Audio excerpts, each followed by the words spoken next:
სასაუბრო თემა ისევ არის რუსეთ-უკრაინის ომი, ამჯერად პუტინის და ტრამპის გუშინდელი სატელეფონო საუბარი და ამ საუბრის შედეგები.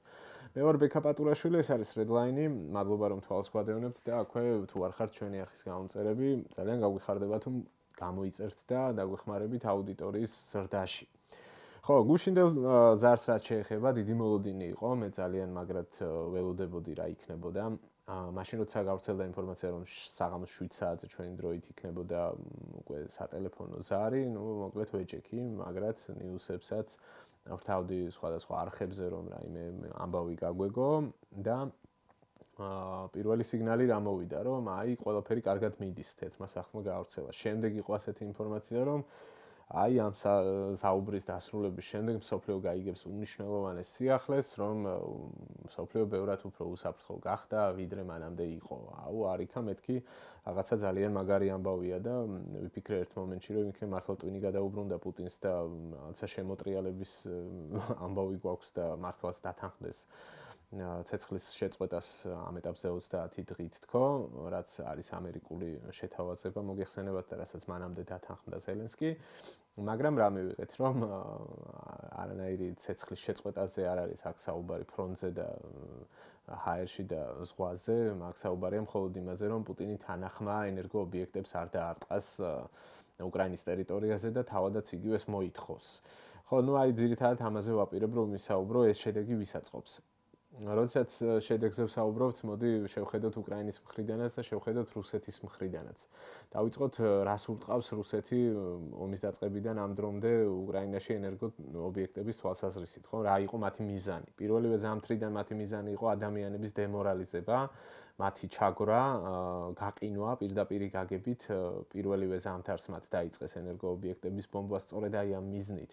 რომ არ ქონოდათ უკრაინელებს დენი, გაზი, გაყინულიყვნენ და ბოლოს ეთქვათ, რომ აღარ შეგვიძლია და დაიყარათ ფარხმალი და აი ამით ძალიან დიდი პრობლემა შეექმნათ აი ამ სოციალური უკმაყოფილების ფონზე, რომ ვეღარ ეწარმოებინა ომი უკრაინას და ვეღარ დაეცვა საკუთარი თავი. ეს მიზანი არ შეცვლილა, ამ მიზანს ემსახურება დღემდე. მარტივია, ხო? აქეთ რომ შევხედოთ ახლა რაც უფრო მნიშვნელოვანი არის, ხო, აქ ერთი დეტალია მნიშვნელოვანი კიდევ რომ ახლა უკვე გაზაფხულია და ეს აღარ არის აქტუალური, ანუ რუსეთისთვის თუნდაც აი ამ მოცემულ მომენტში, ხო, აღარ არის ისეთი აქტუალური, რომ ურტყას უკრაინის ენერგოობიექტებს. ეს არის აქ საგულისხმო ფაქტორი. ხვალ არ იწყება ზამთარი უკვე დასრულდა. შესაძლოა სხვანაირად ყოფილიყო საქმე და სხვანაირად შეეხედათ რუსებს ამ ამბისთვის წინ რომ იყოს ზამთარი და ამით წნეხის გაზრდის შესაძლებლობა ქონდეთ უკრაინაზე, მაგრამ არა, ამ ზამთარმა უკვე ჩაიარა, ხო? და მათთვის აღარ არის პრიორიტეტული. ხო, რა ხდება იქით მეორე მხარეს. ამასობაში განსაკუთრებით ბოლო 1 წლის განმავლობაში უკრაინამ ალბათ ბევრმა თქვენგანმა იცის და თუ არ იცის გეტყვით, რომ ძალიან გაზარდა შესაძლებლობები დრონების თვალსაზრისით, ისინი აწარმოებენ სხვადასხვა კატეგორიის დრონებს, ახლა უკვე რაკეტებსაც შორტ დისტანციაზე მოქმედს, აქ ძალიან კარგი სიახლე არის შორი მოქმედების რაკეტა შეიმუშავეს, აღარ მახსოვს სახელი და ამიტომ არ მინდა რომ შემეშალოს, მოკლედ რომელიც გამოსცადეს და უკვე საბრძოლო მოქმედებებშიც გამოსცადეს და დადასტურდა რომ ძალიან ეფექტური იარაღი არის და მოკლედ უკრაინას აქვს ძალიან კარგი შესაძლებლობები იმისთვის რომ დაარტყას რუსეთის ენერგოობიექტებს და ამით დაარტყას ომის დაფინანსების მთავარ მანქანას, ხო? და ამას აკეთებდნენ კიდევაც, თუნდაც იანვრიდან ამ დრომდე მიმდინარე წელს ათობით ენერგოობიექტი დაიბომბა, არათუ რუსეთ-უკრაინის საზღვართან ახლოს, ხშირ შემთხვევაში ძალიან დიდ სიღრმეში 1000 და 1500 კილომეტრის მოშორებით ურტყამენ ამ ობიექტებს და რა არის ამ ობიექტების ჩამონათვალი, ხო? მომპოვებელი, გადამამუშავებელი ობიექტები ნავთობის, რომელიც განკუთვნილია ერთის მხრივ საექსპორტო პროდუქციის შესაქმნელად, რითაც მილიარდებს შეულობენ და ასევე ურტყამდნენ უკრაინელები ობიექტებს, რომლებიც უშუალოდ ფრონტის ხაზზე საწვავით მომარაგებისთვის იყო განკუთვნილი და ესაც ძალიან. მოკლედ, პუტინისთვის ეს ყველაფერი ძალიან დიდი ხიჭვი იყო და პუტინმა აი ამ მოლაპარაკებით თავისთვის ძალიან მნიშვნელოვანი პრობლემა მოიგვარა. და მოდი აბა გავცდეთ ახლა ამ საკითხებს და ამის მიღმა რა ხდება, ხო? ამის მიღმა ის არაფერზე არ არის თანახმა, ამის მიღმა ცხადია, რომ პუტინს არანაირი მშვიდობა არ სურს და როგორც ამას ტრამპი ამბობს ხოლმე, სულაც არ ღელავს პუტინი, რამდენი ჯარისკაცი დაიღუპება ფრონტის ხაზზე რა. ეს არის აბსოლუტურად ცალსახა. პუტინი არსად არაფრით 1 სანტიმეტრით არ გადაცდა იმ წითელ ხაზებს, რომელიც თვითონ გააჩნია და რომელსაც ყოველ ჯერზე უმეორებენ ყველას. რომ მათთვის მნიშვნელოვანი არის, რომ ყირიმი დარჩეს მათ შემადგენლობაში, მათთვის მნიშვნელოვანი არის ლუჰანსკის, დონეცკის, ხერსონის და ზაპოროჟიეს სრულად დასაკუთრება და ამას არ განიხილავენ არანაირ ტერიტორიულ დათმობას. ეს ერთი, მათი ამოცანა არის უკრაინის დემილიტარიზაცია, ის რომ მან აღარ მიიღოს შეიარაღება პარტნიორებისგან, შეამციროს არსებული შეიარაღება და იარაღის წარმოება და შეიცვალოს პოლიტიკური ხელმძღვანელობა. აი ეს არის მათი ამოცანა, რომ შემდგომ დანიშნონ მარიონეტი, რომელიც იქნება მათი მითითებების შემსრულებელი და აი ამით ყველანაირი პერსპექტივა მოკვდება უკრაინის ევროკავშირში და ნატოში ინტეგრაციის. ხო, ეს არის და ეს ამას არ ცვლის ბევრჯერ, მათ შორის საგარეო საქმეთა მინისტრი ლავროვი თავის ბოლო ინტერვიუებში ამბობდა, რომ ისინი რაღაც ჰორიზონტს მიღმა იყურებიან და მათთვის ეს პოლიტიკური პრიორიტეტები არ იცვლება ერთ დღეში და ორ დღეში და არავის არ უნდა კონდეს აქედან გამომდინარე ილუზია, რომ ეს რაიმეს შეცვლის. ხო, ნუ აი ამ მოლაპარაკებებმაც და გუშინდელმა სატელეფონო საუბარმაც ეს აჩვენა. მეორეს მხრივ ახლა თან ბოლომდე რომ ხო, ერთი შედეგი რა მიიღო პუტინმა ვთქვით, ხო, რომ ენერგოობიექტებს დაიცავს და ამის პერსპექტივა გაუჩნდა და ამით ფულის შოვნის შესაძლებლობა გაჩნდა კრემლისთვის. და მეორე, აი ამ პატარა დათმობით პუტინმა ტრამპს მისცა შესაძლებლობა, რომ თავისი ეს კამპანია შეფუთოს და ანუ თვალდმშიერი ბრჭყალებში არ დატოვა რა და რაღაცა სათქმელი დაუტოვა. გამოვიდნენ შემდეგ და დიდი ამბავია ატეხეს ამაზე, რომ აი რა მაგარია ჩვენი ჩართულობით მე რო ყოფილიყავი პრეზიდენტი ეს ომი საერთოდ არ იქნებოდა და ეს ცნობილი ტრამპის განცხადებები ისევ გრძელდება და აი თურმე ჰოკეის მატჩი შეიძლება გაიმართოს ახლა ამერიკელებსა და რუსებს შორის და რა მაგარია ყველაფერი რიგზეა, ყველაფერი კარგად არის. რეალურად არაფერი არ არის კარგად, რა შედეგიც დადგა მხოლოდ და მხოლოდ პუტინს აძლევს ხელს და ისიც არ არის არანაირი გარანტია იმის, რომ ხვალ არ დაარღვევს ამ შეთანხმებას თუ მას დაჭირდა ამის გამოცდილებაც უამრავი არსებობს. ხო და ნუ ზელენსკი ამბობდა კიდევაც, რომ მე არ მჯერა მხოლოდ სიტყვებისო და თუ რაღაც ხელშესახები, რაღაც გარანტიები არ იქნება ამ ხრივაც, რომ ისინი მართლაც დაიცავენ ამ შეთანხმებას და არ დაარტყავენ ჩვენს ენერგოობიექტებს, მე ამის არ მჯერაო ამბობდა. და ამის დასტური იყო სწორედ ის, რომ დაახლოებით 150 დრონი გუშინ სწორედ ამ სატელეფონო საუბრის დროს მიფრინავდა რუსეთიდან უკრაინის მიმართულებით, მათ შორის ენერგოობიექტების მიმართულებით.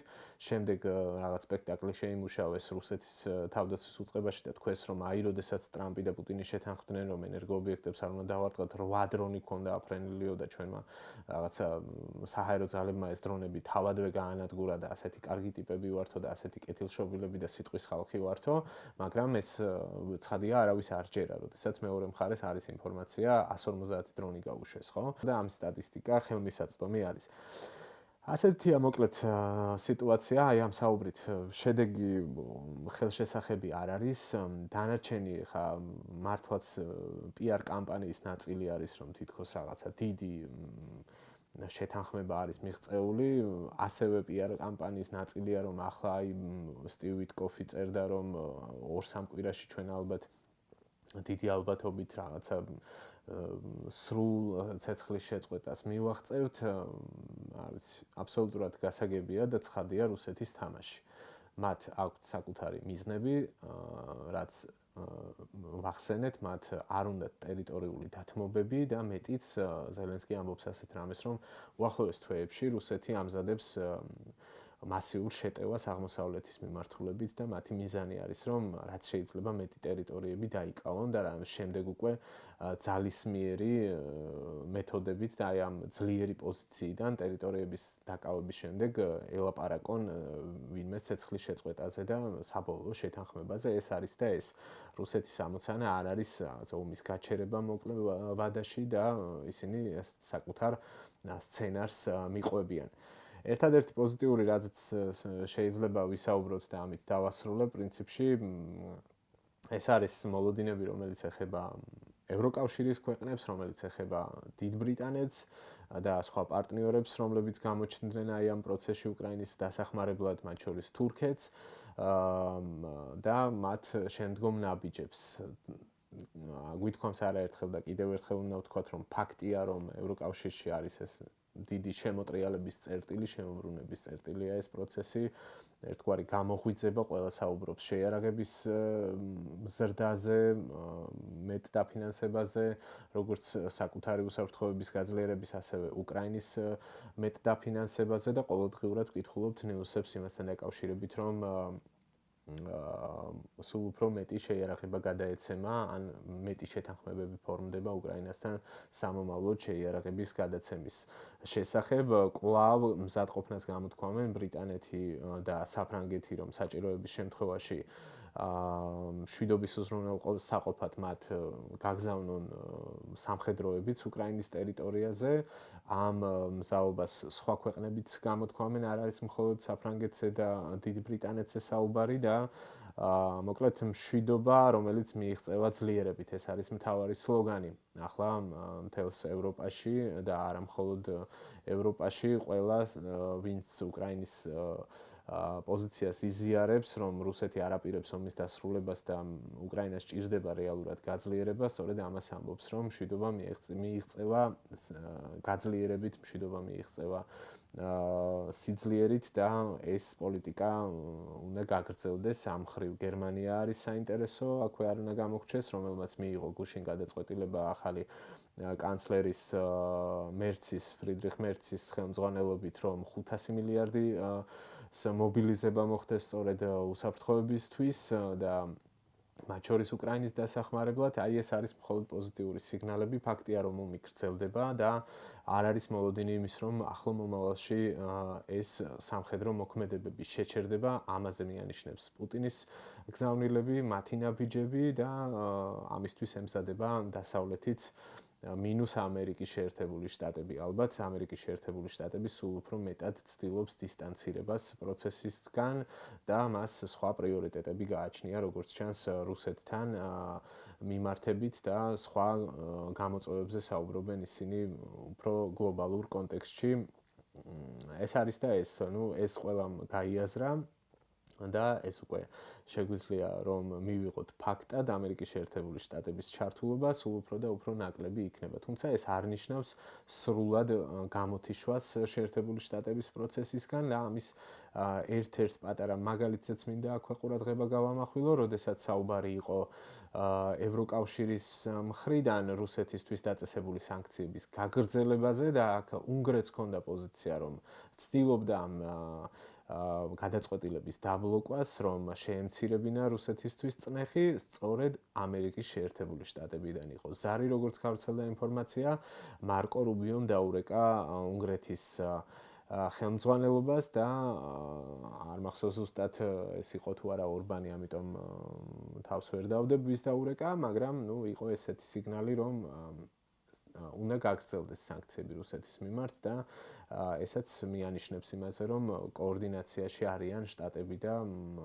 ევროკავშირის წევრი ქვეყნები აი ამ საერთო პოლიტიკაში მაინც მიუხედავად იმისა, რომ შტატების როლი სულ უფრო და უფრო მცირდება, მათ შორის საკითხავია, მას შემდეგ რაც ამოიწურება მიმდინარე სამხედრო დახმარების პაკეტი, რომელიც გამოყოფილია ჯერ კიდევ ბაიდენის პრეზიდენტობის პერიოდში, მოხდება თუ არა სამხედრო დახმარების გაგრძელება და ახალი პაკეტების დამტკიცება უკვე ტრამპის ადმინისტრაციის პირობებში.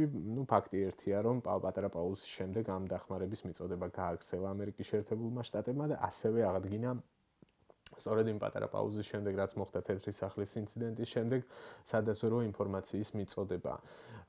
გაგრძელდა ასევე Starlink-ის მხრიდანაც ამერიკის შეერთებული შტატების მხრიდან ამ შემთხვევაში Starlink-ზე საუბარი უკრაინის თვის სერვისის მიწოდება, თუმცა აქვე აი ეს კითხვის ნიშნები რადგან არსებობს, ევროპელები ამბობენ, რომ მათ აქვთ ალტერნატიული სისტემები იმისთვის, რომ თუ Starlink-ის მხრიდან აღარ მოხდება სერვისის მიწოდება, მათი აი ამ სისტემის ჩანაცვლება მოხდეს სწორედ მათი ევროპული სისტემებით, ერთი სიტყვით.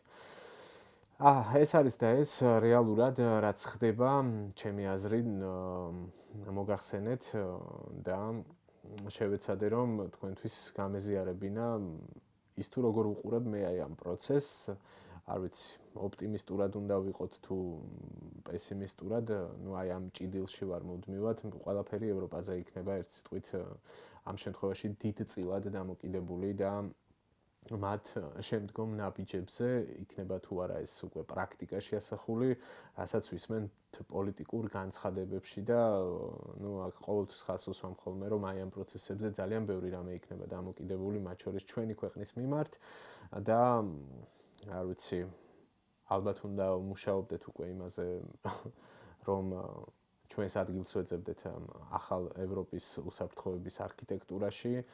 არ ვიცი ვინმე რამეს აკეთებს თუ არა ამ მიმართულებით, მაგრამ წესით და რიგით ახლა გამალებული მუშაობა უნდა იყოს აი ამ ხრივ ჩვენს პარტნიორებთან და მათ შორის თურქეთთან, ჩვენს მეზობელ ძლიერ თურქეთთან, რომელიც ნატოს წევრი სახელმწიფო არის და რომელიც ამ დროისთვის ძალიან აქტიურად არის ჩართული რომ საკუთარი წვლილი შეიტანოს ევროპის უსაფრთხოებაში და უფრო მეტად ინტეგრირდეს მათ შორის ევროკავშირში. დაგემშვიდობებით, ეს იყო ამ ეტაპზე რაც მინდოდა მეთქვა, შევხვდებით შემდგომ ეპიზოდში. მადლობა რომ თვალს გვადევნებთ, თუ მოგეწონათ ვიდეო და თუ ფიქრობთ რომ ჩვენი კონტენტი საინტერესოა, დაგვილაიქეთ, დაგვიწერეთ კომენტარები, თქვენი მოლოდინები როგორია შემდგომში და გამოიწერეთ კიდევ ერთხელ გთხოვთ ჩვენი არხი. ნახვამდის.